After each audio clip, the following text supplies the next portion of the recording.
Chères spectatrices, chers spectateurs, soyez les bienvenus dans votre chaîne PhysicWay. Aujourd'hui, on va parler des formules d'une molécule. On sait qu'une molécule, c'est un assemblage d'atomes, des atomes entre lesquels il y a des liaisons covalentes. Et on sait qu'une liaison covalente, c'est la mise en commun entre deux atomes d'un doublé ou de plusieurs doublés électroniques. On va commencer par la formule brute. La formule brute, c'est une formule qui nous informe sur les éléments qui constituent une molécule et du nombre de chaque type d'atome, c'est-à-dire du nombre des atomes de chaque élément dans la molécule.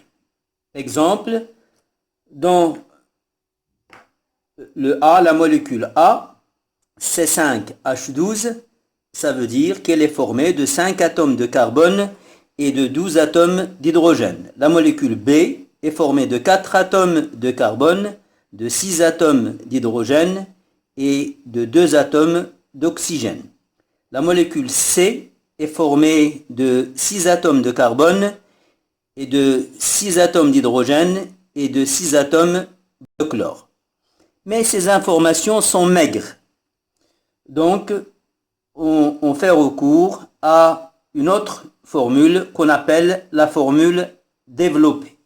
Donc, la formule développée. La formule développée, comme vous le voyez, il met en évidence les éléments qui constituent la molécule, le nombre des atomes de chaque élément, l'enchaînement des atomes dans la molécule et en plus la nature de la liaison covalente entre deux atomes. Est-ce qu'il est simple? Est-ce qu'il est double? Est-ce qu'il est triple? Donc là, on a la molécule qui correspond au pentane C5H12. La molécule B, sa formule développée est là. Vous voyez, elle met en évidence l'enchaînement des atomes dans la molécule et elle met en évidence le type de liaison. Par exemple, là, on a une liaison simple, mais là, on a une liaison double. Là, une liaison simple. Là, on a une liaison double. Là, des liaisons simples. Et je rappelle ici que le carbone est tétravalent. Il engage 4 liaisons pour satisfaire la règle de l'octet. 1, 2, 3, 4. 1, 2, 3, 4. 1, 2, 3, 4. Tandis que l'hydrogène, il est monovalent. Il a une seule liaison. Et l'oxygène, il est bivalent. 2 liaisons. 2 liaisons. L'exemple C, la molécule C, sa formule développée est celle-là. On observe, on constate que c'est une molécule qui est cyclique. Et la chaîne carbonée est fermée. Mais comme vous voyez, la formule développée, il nous donne des informations de plus que la formule brute, mais elle est encombrante. Donc, pour représenter la molécule avec une formule qui nous donne des informations, assez d'informations, mais pas trop encombrantes, on utilise ce qu'on appelle la formule semi-développée. Eh bien, la formule semi-développée, dans la formule semi-développée, et elle dérive de la formule développée. Seulement, dans la formule semi-développée, on ne va pas représenter les liaisons engagées par les atomes d'hydrogène. Par exemple, là, on a un C qui est lié à 3 hydrogènes. Donc, je mettrai tout simplement pour la molécule A, donc pour la molécule A, C avec 3 hydrogènes, je mettrai simplement CH3 liaison. Là, c'est CH2.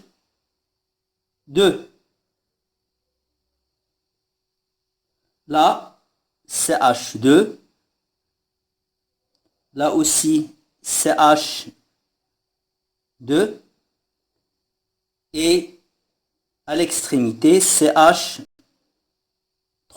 Ça, c'est la formule semi-développée. Vous voyez, il donne les mêmes renseignements, les mêmes informations que la formule développée, seulement elle est moins encombrante. On sait que l'hydrogène, elle est monovalent, donc automatiquement, entre l'hydrogène et le carbone, il y a une liaison simple. L'exemple B. L'exemple B, on a un carbone qui est lié à deux hydrogènes. Je mettrai donc CH2. J'ai une double liaison. Là, un carbone, C. Un carbone qui est lié à trois hydrogènes. Donc, ça sera CH3. Un carbone qui est lié à un oxygène par une liaison double et à un groupe OH. Là, comme vous voyez, je ne représente pas la liaison qui est engagée par l'hydrogène. La molécule C. La molécule C, j'ai un cycle. Donc, je mettrai CH, CH, CH.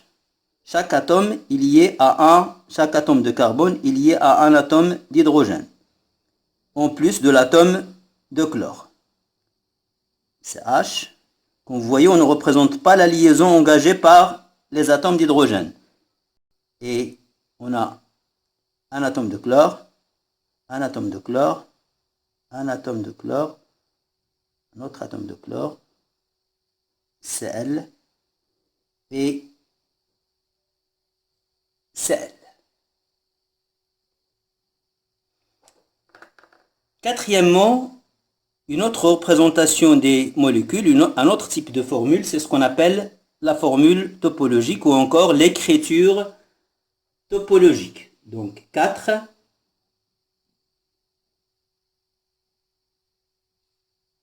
La formule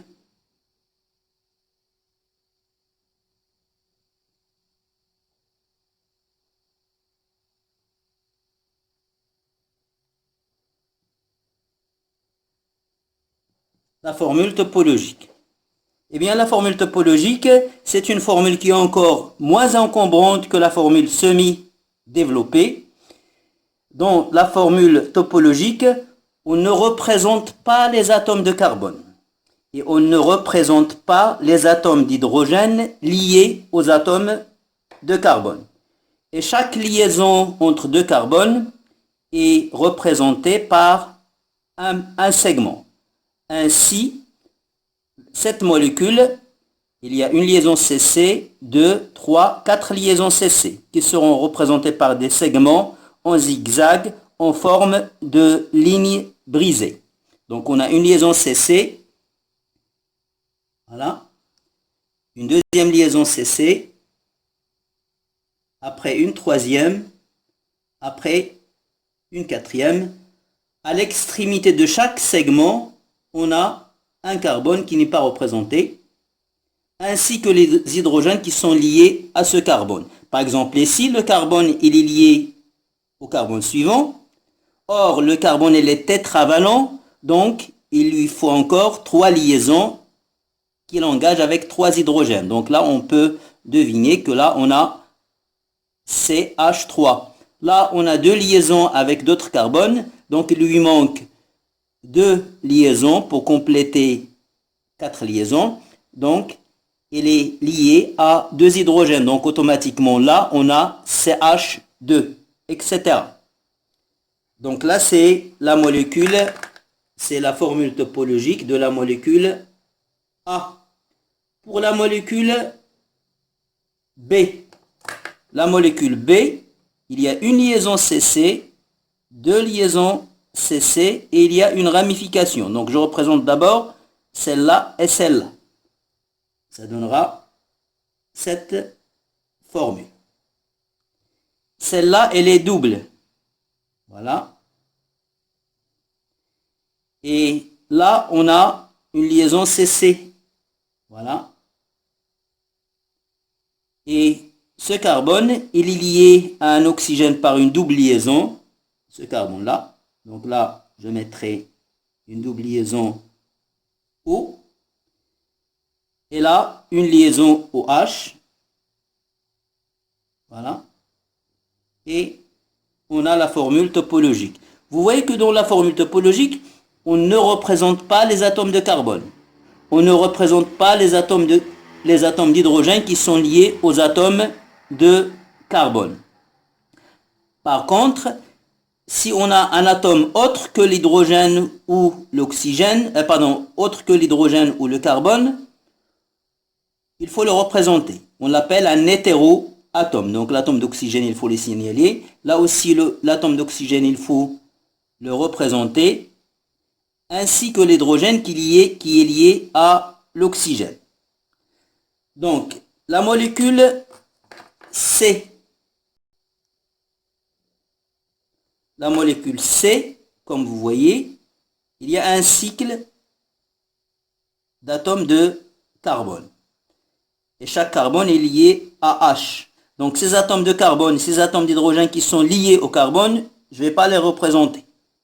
Je vais simplement mettre un hexagone. Voilà. Mais le chlore, c'est un atome autre que le carbone, autre que l'hydrogène. Donc c'est un hétéroatome. Il faudrait qu'il figure dans la formule. Voilà. Voilà. Voilà. Là, j'ai Cl, un atome de chlore, un atome de chlore, un atome de chlore, un atome de chlore et un atome de chlore. Et on a la formule topologique de cette molécule. C'est la molécule de l'hexachlorocyclohexane. Ainsi, on peut représenter une molécule soit par une formule brute, mais il donne peu d'informations, soit par une formule développée, mais elle est encombrante, soit par une formule semi-développée, ou encore mieux, par une formule topologique. Merci pour votre attention et à une prochaine vidéo, Inch'Allah.